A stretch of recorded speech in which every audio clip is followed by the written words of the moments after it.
So the older I get is the more I realize that inspiration and encouragement can literally be found in anything and any place. Like I literally came outside to take up my clothes so they don't get wet, and inspiration hit me.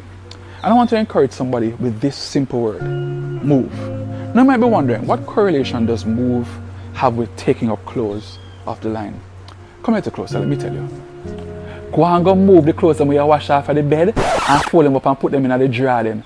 It'll take you 10 minutes to fold up the clothes them and put them in the drawer them. As a matter of fact, how much days and weeks now you push the clothes them one side and lie down side of them? As a matter of fact, you have to sleep on top of the clothes them now. That means a lele and sleeps them all over the clothes them, which means the clothes them are now dirty, which means you waste your time wash the clothes them.